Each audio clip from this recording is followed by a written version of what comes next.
Hi guys, right, so for full clarity, why we're revisiting this, people take this species for granted, they don't put the effort into the research, they assume that they know its natural history, and, you know, I think that we do them a disservice. I think personally I've done them a disservice.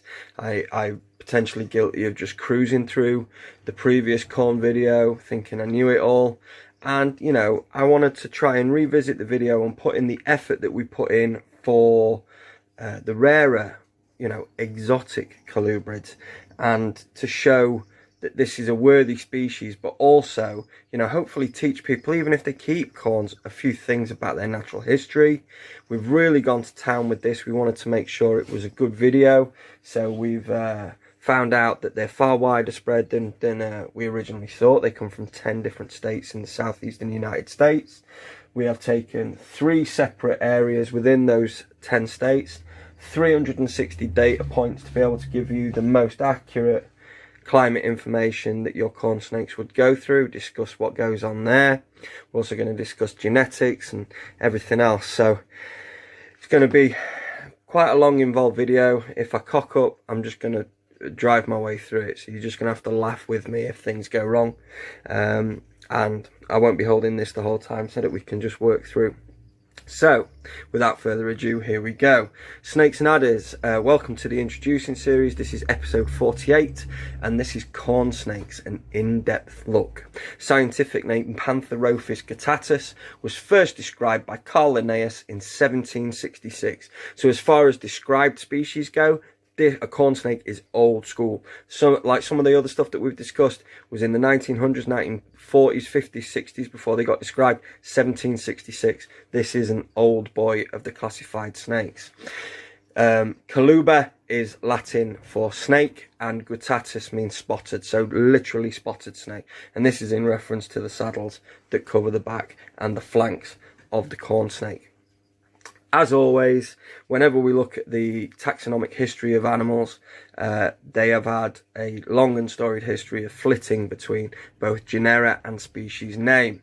So if I count the changes to the name, not somebody confirming or agreeing with a previous paper, but actual changes, this species has been through 29, and it has spent time in Elaphe, Scotophis, Coryphodon and Elaphis before settling on its current home, Pantherophis. Pantherophis guttatus translates to spotted panther snake or spotted panther-like snake, making reference again to the blotches and the saddles. And this is a genus that genera that they share with the North American rat snakes, namely Pantherophis obsoletus, Allegalliensis and Speloides.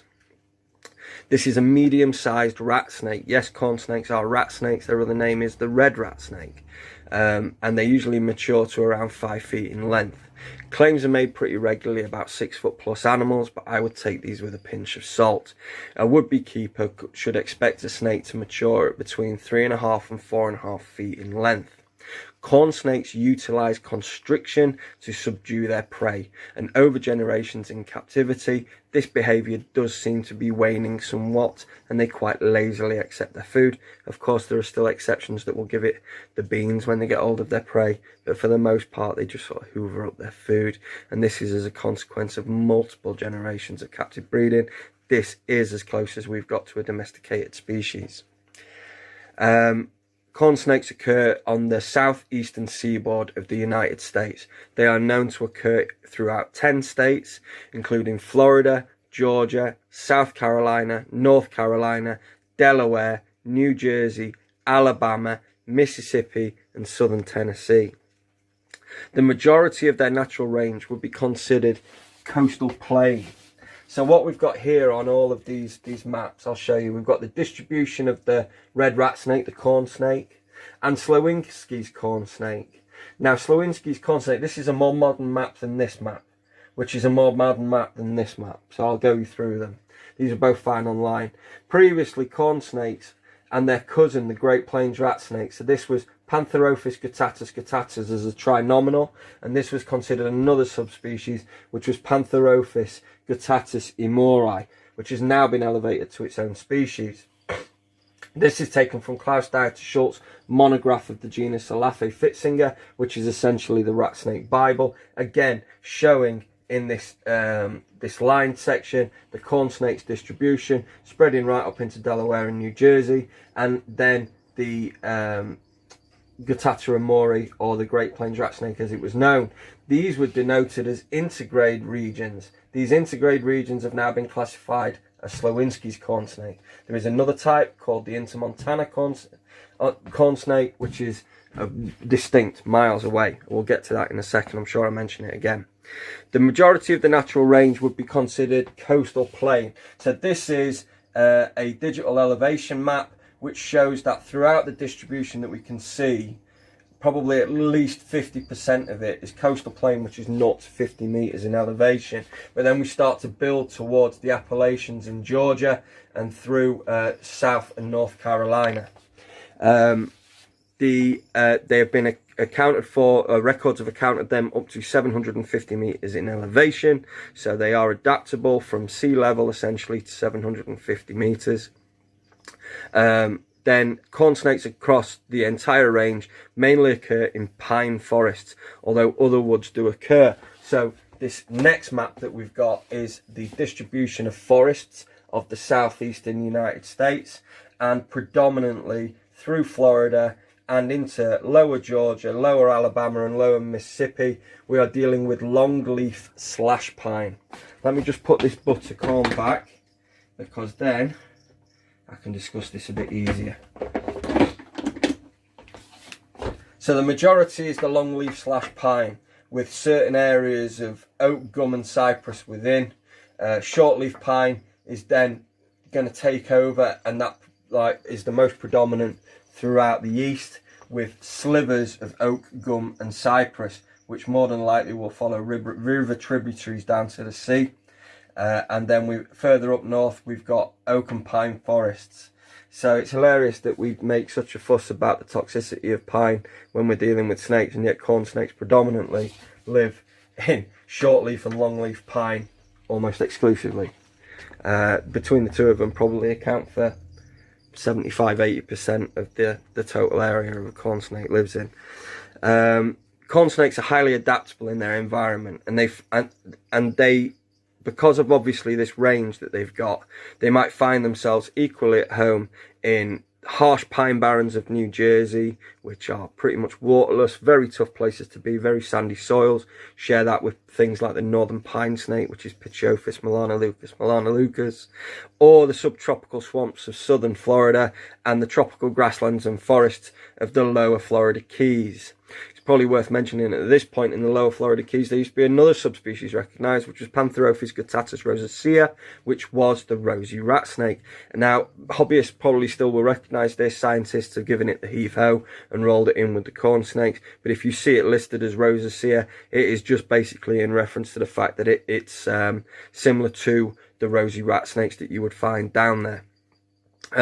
If we just take a quick look, a stopgap on those localities. So when we've got the pine barrens of New Jersey way up here, and then we've got the swamps and obviously the Everglades and the tropical areas down in the lower Keys, we get a change also in the amount of patination, the palate, and also the amount of melanin carried. And in Klaus Dieter Schultz's book, the genus Elaphe Fitzinger, we see this in the first three plates here, A, B and C. These are of rosacea, where there is next to no melanin on the checkerboards that we associate with the corn snake's belly. And then E and F are your standard, like Florida, Georgia corn snakes. G is Delaware and New Jersey, so the further north we go, the more black. So when we get to climate, that might make more sense. And then H shows you the belly of a typical Great Plains rat snake, which is their cousin, which we're not discussing today, which is the Amori. So, one of the defining species, this is obviously one of the defining species why a corn snake have been so successful in captivity: adaptability. Whether it's the northern pine barrens or whether it's those subtropical forests of the lower Keys, they seem to be able to turn their hand to most things. And this is somewhat troublesome. The fact that they're willing to survive in some just outright wrong or even dangerous environments. furthering the numpty brigade's cause. If they weren't so damn durable, the arguments for the advancement lobby would have carried so much more weight, because animals would fail. But annoyingly, corn snakes just seem to be able to crack on. But we're doing them a disservice if we make them do that. Let's consider their natural environment and try and give them the equal amount of respect that they deserve to the other colubrids or boas or pythons that we keep. And certainly when it comes to the effort that we put into these videos, I wanted to right a wrong, which was that, you know, well, it's a corn snake, just sling it in a box and it'll be fine. That's not enough. We need to be into this, and this is part about the natural history as well. This range from north to south is little over 1,800 kilometers as the crow flies, from Newark, New Jersey to Key Largo in southern Florida. And then east to west from North Carolina to Mississippi is around 1,000 kilometers. So a huge natural range. So corn snakes are, particularly in the UK, just mainly associated with Florida. And obviously on the map, we can see that this is wrong, as that is Florida. All of that is not. So a vast proportion of their range occurs much further north, where they would endure harsher conditions. Corn snakes are now a species on their own, but were once, as we've discussed, grouped with the Great Plains rat snake, which is further away, which goes down into Mexico and Texas, and also up into the harsher plains itself, and the Rosy Rat Snake, as discussed as well.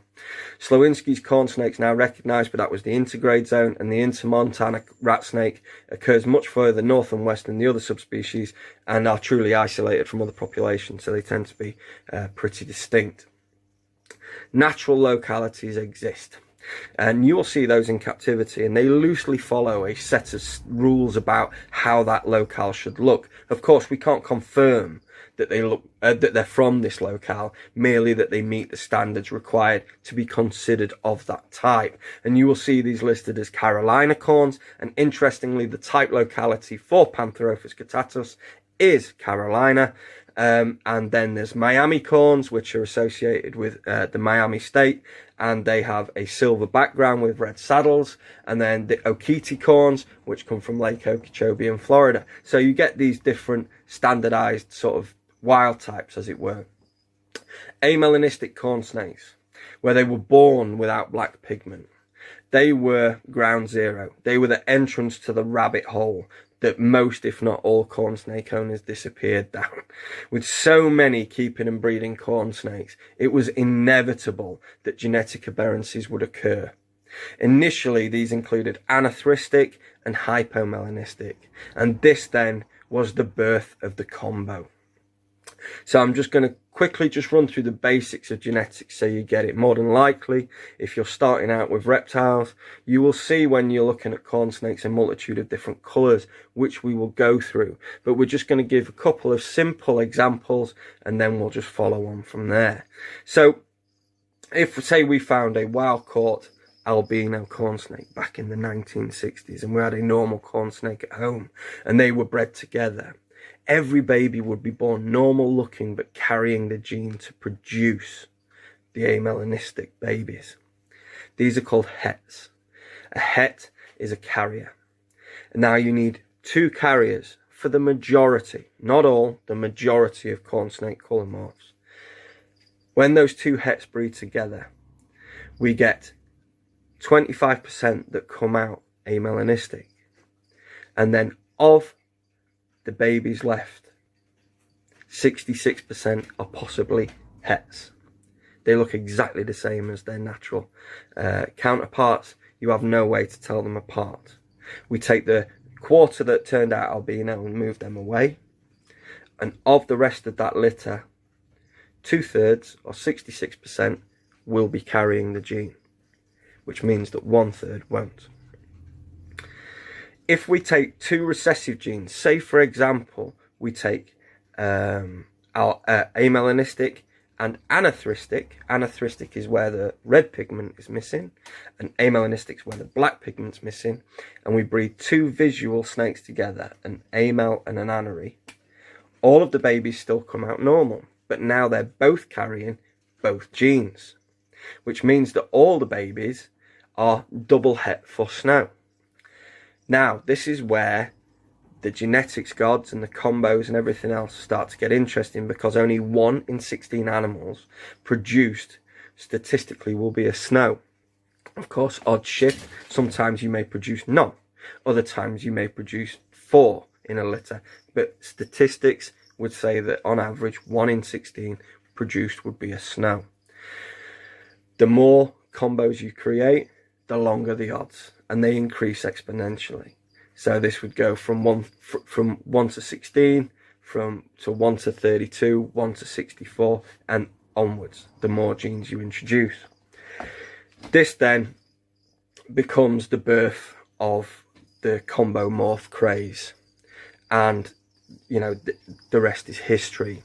So what we're going to do is just maybe look at what the base morphs are. This isn't exhaustive, by the way. There is more, and I realised that when I did the combo list. But let's just quickly go through it. So the wild types, they would be Caroline, Miami, and Okiti, as we discussed. Amelanistic removement of black, anatheristic removement of red, charcoal, which is another form of anatheristic, but they call it anatheristic B. Hypomelanistic, which is the reduction of black but not the removal of black. Motley, which is where they have dots on their back.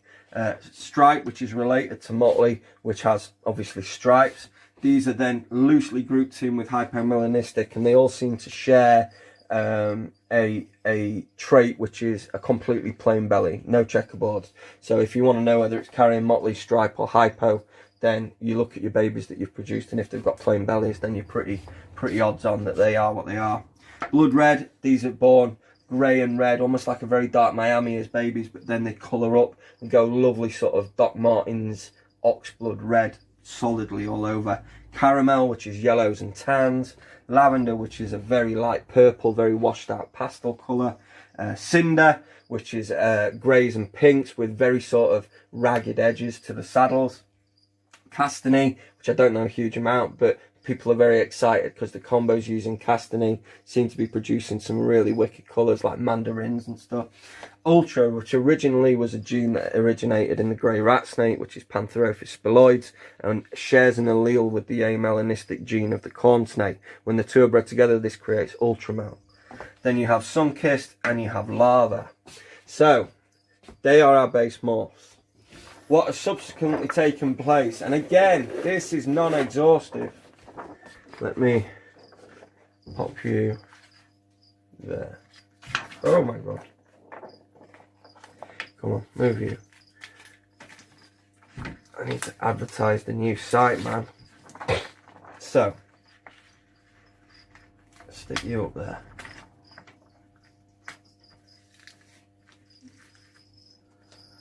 I'm looking at that promo here. Yeah. If you want more information like this, we have made a website called www.beginnersnakekeeper.co.uk, which covers 90 species and offers this sort of data on every one. Well worth looking at. So let's go through these combos. Oh my god. Now, for whatever reason, I put them all in an odd order, so it might seem strange. But the basic ones start down here, which is ridiculous, but that's just the way it's ended up. Snow equals amel and anatheristic. Ghost equals hypo and anatheristic. Now, when I say and anatheristic, that means both genes together and the subsequent babies bred together to produce that 1 in 16 animal. And in most of these, when you see two genes, each of these represents a 1 in 16 chance. Now, obviously, as time goes by and we increase the amount of genes being carried, some animals can be het for 5 or 6 different things. We get a myriad of colours in the resultant babies. But if you ever wondered how we created the colours that you see advertised, these are the combos. So, in fact, I'll start up here, it's just easier. Lemon is sun-kissed caramel and hypo. Saffron, sun-kissed caramel and amel. Diamond, lava and charcoal. Xanthic snow, caramel, amel and anery. Citrine, amel, anery, caramel and hypo. 4 genes. That is a seriously long odds animal. Seriously long odds. So 64, so what's that? Oh god, I can't even work it out. Into the hundreds anyway. Ultramel and amel and ultra. Gold dust, caramel and ultramel. Sun dust, which is sun-kissed caramel and ultramel. Hyperberry, hypo, het strawberry. Again, strawberry is a new gene which should be on here, but I didn't know about it till I made this list.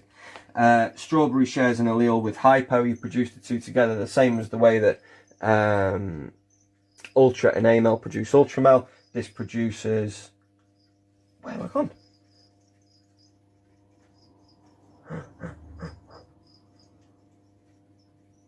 I've lost it. Ah, hyperberry. There you go. God, I knew I'd cock up at some point. This is a long video, man. Whiteout, which is amyl, charcoal and diffused. Diffused is also known as blood red, or they're selectively bred diffused, which are blood red. That's another story. Snowpole, amyl, anery and lavender. Sulphur, caramel, amyl and diffused. Auratum, toffee and amylinistic. Toffee, no idea. That one is a new one on me. By the way, I need to say thanks to Emma Falone at Regal Reptiles, who helped me with all these. She produces some fabulous corn snakes. Check her out on Instagram. Where are we? Avalanche, diffused, anery and amyl. Peppermint, cinder and amyl. Buttermint, caramel, amyl and cinder. Lava mint, lava, cinder and amyl. Mandarin, which is the castany one that I told you about. These were wicked. They're like the most colourful butters you've ever seen. They're like bright orange and yellow. Topaz is lava and caramel. Honey is caramel and sun-kissed. Ice is lava and anery. Almond is caramel and lavender. Orchid is sun-kissed and lavender. Persimmon is castany and lava. Shatter is sun-kissed and cinder. Amaretto is lavender, caramel and hypo. Plasma is diffused and lavender, or blood red and lavender. Opal is amyl and lavender. Granite is diffused and anery. Fire is amyl and diffused. Moonstone is lavender and anery. Crimson is hypo and Miami. Blue is dilute and anery. Dilute's another one that I knew nothing about. Snow, amyl and anery. Ghost, hypo and anery. Blizzard, amyl and charcoal, which is your anery type B. Phantom, charcoal and hypo. Pewter, charcoal and diffused or blood red. Butter is amyl and caramel. Amber is hypo and caramel. Bloody hell. Right. Now all that's out of the way. That's your morphs. Let's look at the stuff about daytime high, nighttime low, and rainfall levels. States to the south, quite obviously, will chart warmer than states to the north. If we look at peak daytime winter conditions, there is an aberrancy that stands out massively in Florida. The northern states, Delaware and New Jersey, are down at daytime highs on average of between 5 and 6 degrees. They climb rapidly through March, April and May. And all of the states, all 10 of them, peak for the summer months between June and August. Now, the lowest average is going to be about 27 degrees Celsius during the day, whereas the highest average is approaching 33 Celsius. So there's a wave of about 5 degrees there. Again, Florida retains much of that summer heat and goes into the winter recess with 20 degrees still. Everybody else is dropping off at a perilous rate. So actually the majority of corn snakes from the more northern states, let me put you over here. So as soon as we step out of Florida, the attrition is far more marked, and it is most marked up here. So we start off with, over the 10 states, we've made this black line which indicates the average. The midwinter low is 11 Celsius. The midwinter high, the midsummer high is 31 Celsius. So this tracks and holds roughly true to the old school way of brumating corns. Many people have found nowadays they don't even need to, they just breed and copulate. Again, this is a throwback to how many generations have been bred. But if we were going to stick to nature and use it to instruct us, this is the data that we would use. The nighttime low. So this usually is going to be what instructs the depth or level of brumation. Once again, Florida is an aberrancy that holds its temperatures, and even in the depth of winter on average. Now, I know that you do get freak years where iguanas drop out of trees, but this is averages, remember, for Florida. Then we took an average of the 10 states, so don't scream at me. But it's about 8.5 Celsius is the coolest temperature. And that will quickly climb to a summer nighttime low of around 23 to 24 Celsius. So, you know, their attrition rate is incredibly low, and Florida fares so much better than everybody else. The average is far, far lower, and part of the reason is your two northern states, and then also elements of Tennessee and Virginia, which will then bring us below 0 to -1 and about -4 respectively. So they're going to seek some pretty good shelter, and they're going to be a while, because really that minimum operating temperature, I mean, at night is going to be around your 10 degrees Celsius. So that's a fair old time to have reduced hunting ability, digesting ability, feeding ability. You're caught outside for too long, so what they might do is reduce activity, come out and bask, get some sun, but the hunting ability is gone because the day's just basically too short. They are northern hemisphere. There will be attrition to the daylight hours that they can operate in, and you know, if we track that, so that's from October, so we're kind of here, so we've got like a daytime high of maybe 20 degrees, but the night times are going to be dropping off to 10. So yeah, they can come out and bask, but you know, I wouldn't fancy a corn snake or any snake's chances of digesting its dinner at 10 degrees Celsius at night. I'm not sure that would do it a world of good. So actually, in nature, the brumation, particularly of the northern corn snakes, would be considered long and relatively deep, and certainly in keeping with other things that we'd consider to be more northern, like northern pine snakes, or the eastern black king, or the chain king, which are all a similar region. Rainfall, this really is an aberrancy. That huge gap, that's Florida, and it's ridiculous. Certain months are 110 to 115 millimeters in a month. To put that in perspective, London in January, which is a miserable place to be, gets about 35 millimeters of rain. 110 to 115 mil. That's a lot of rain. Everyone else stays below the 80 mil mark, and we end up with a peak at the same as Florida in June to July, which is our wet season, and the average over the 10 states is 60 mils. And then in October, fall, you know, we're going to be pretty dry down to the 30 mil, but there's still quite a considerable amount of rain there, so humidity isn't going to be non-existent. These animals would have access to water, and humidity would be, you know, anywhere from sort of 50 to 80%, depending on where they are. And this is something to bear in mind. If you're in a new build dry home and you're getting bad sheds, it could be because new homes are just so well insulated and bone dry that it's too dry for them to shed. So maybe the introduction of a moss box would be highly beneficial. So where are we? So that's the climate. Once we've considered the brumation, if we were going to brumate our corn snakes, we would have the relatively linear temperature. Generally, all snake keepers will have a summer temperature.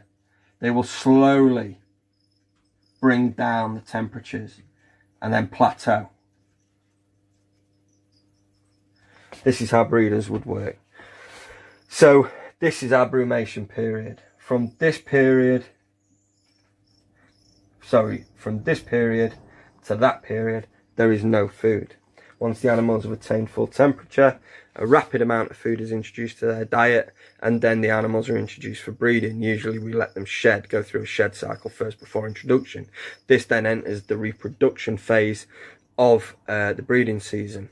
Now, a quick segue. There is hybridization that's taken place, and this has been proven with animals that are relatively closely related to Pantherophis, including turbo corns, which are bred to Pituophis, which are the pine bull and ghost snakes, jungle corns, which are bred to California and Florida king snakes, and then Pueblo corns, which are bred to Pueblo milk snakes.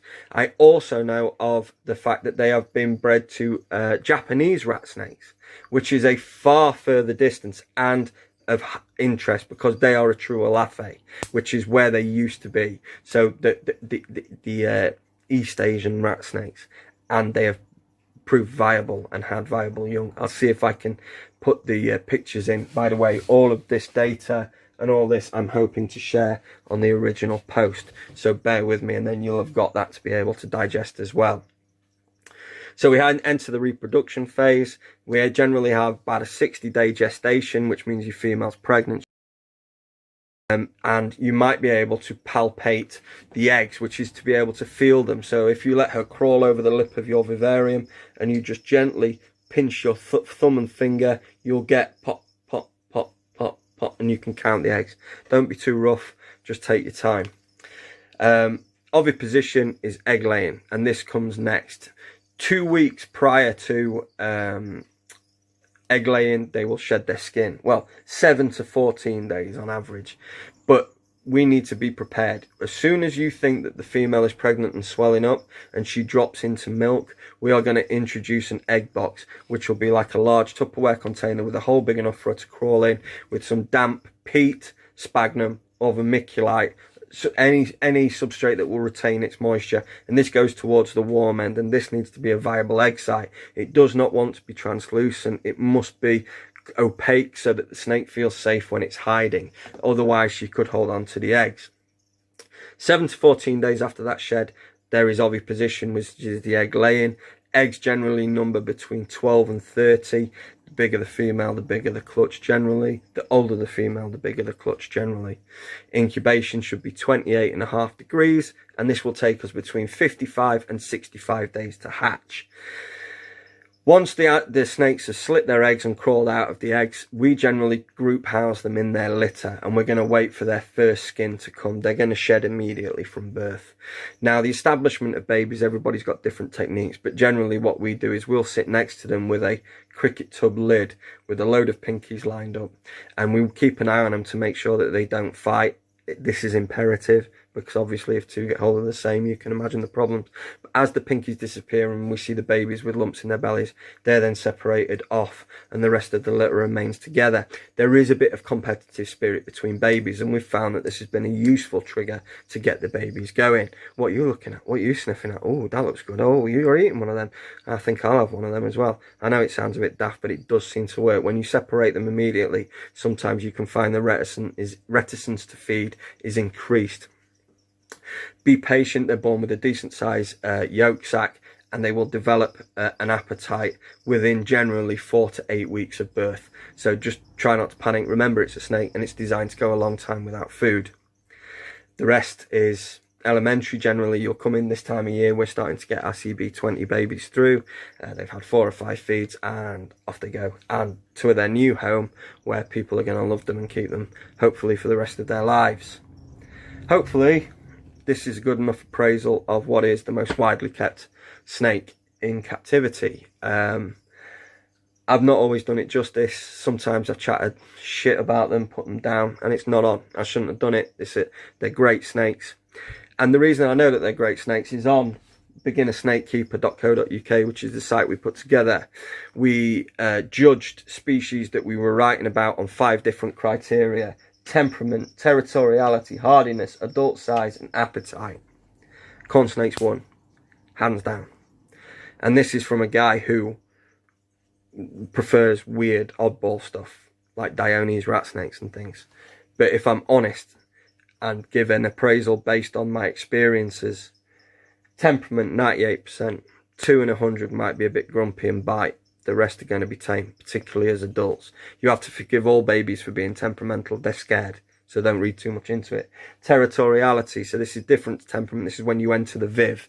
Are they going to stand and face and stand and deliver? Are they going to try and run away? For the most part, an established corn snake will be completely indifferent to you going in and picking it up, which is fantastic. They might rattle their tail a little bit, but that's about it. 95% score there. Hardiness, 90%. In truth, I gave that score before I properly started thinking about this, thinking that other snakes are tougher because they endure more, like the northern pines. I think they either got 95 or 100%, but it turns out that corn snakes actually occur from the pine barrens, the same as the northern pine. So that's my argument shot to shit. So actually hardiness must be another 5 or even 10% more than that, plus their adaptability through whether it's tropical swamps or xeric pine forests. And then adult size, 95%. This was scored on the basis that any animal from 90 centimetres to 140 centimetres was like the Goldilocks size for a beginner. Corn snakes, 95% there. Appetite, 95%. They're not quite as voracious as some of the pines, bulls, gophers or kings, but they generally feed very well, too well sometimes, and end up obese, so do watch being overweight. On the scores that we gave, they had the highest scores on the website, which was 94.6%, so they only missed out on what, 5.4% of their possible score, and if we changed that hardiness, that would probably drop to 2. They're that good, they're that tough, that adaptable, they're fantastic snakes. We've discussed the sheer breadth of colours. You can literally find one to match your curtains. They're absolutely awesome snakes, well worthy of consideration, and I, to be honest, underestimated them greatly. I hope this has been useful and you've enjoyed it. We will attempt to make all of this available on the post when we put it up. Stay safe, guys. We'll see you soon. Big love from Chaz and Paul at Snakes and Adders. Peace.